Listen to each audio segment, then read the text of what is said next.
Ready. আজকে আমি রয়েছি বিএনপি সমাবেশে। আমি আজকে রয়েছি হলো গোলাপবাগ, একজন বিএনপি নেতাকর্মীর সাথে বক্তব্য নিব। চলুন নেতাকর্মী। আমি আসছি মিরপুর থেকে। আজকে যে সমাবেশে আসছেন কেমন লাগছে? সমাবেশে আসছি, আমাদের ভালো লাগছে, কিন্তু সবচেয়ে আনন্দের বিষয় হলো আমাদের মাননীয় প্রধানমন্ত্রীর কথা হলো যে উনি 24 তারিখে যশোরে একটা মহাসমাবেশ করেছিলেন। উনি ওইখানে বলছিলেন যে ভোট দিবেন, যা চাইবেন বেশি পাইবেন। তো বেশিটা কি দিবেন, এটা আমার মাননীয় প্রধানমন্ত্রীর কাছে আমার জোর দাবি রয়েছে। এবং উনি কইছে যে বিএনপির কোনো লোক নাই, তো ঠিকই কইছেন, বিএনপির কোনো লোক নাই, মৌমাছির মতো মৌমাছি আছে। আজকে এই বাংলাদেশে যা দেখবে সারা বিশ্ববাসীও দেখবে, কিন্তু মাননীয় প্রধানমন্ত্রী তাও করে দেখাবেন। আবার উনি করবে কি, আমি দেশের জনগণের জন্য সব কিছু দিতে পারি, কিন্তু দিতে পারে নাকি নিজের নীতি আদর্শ।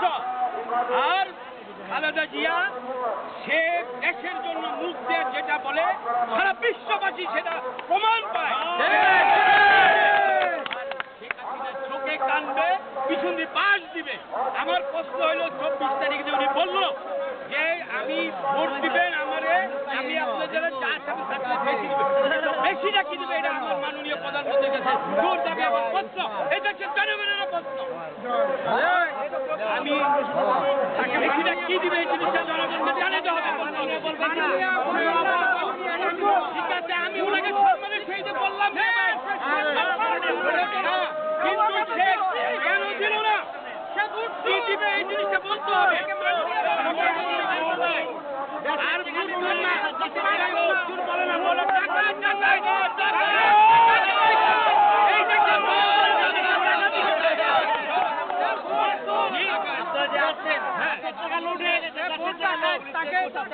তাকে মানিয়ে কথা বললে বাবা দিন আর রাত নাই, ফজরের নামাজটা পড়তে পারে নাই পুলিশের অন্যায় অত্যাচারের কারণে।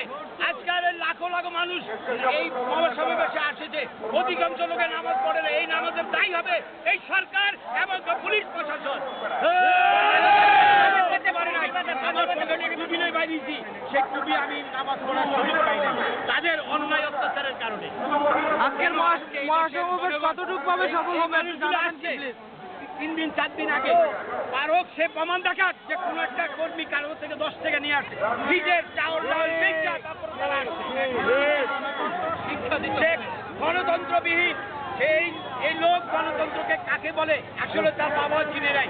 95% তাদেরকে ভোট দিয়েছে একত্রে, আমি তখন সহযোদ্ধা ছিলাম।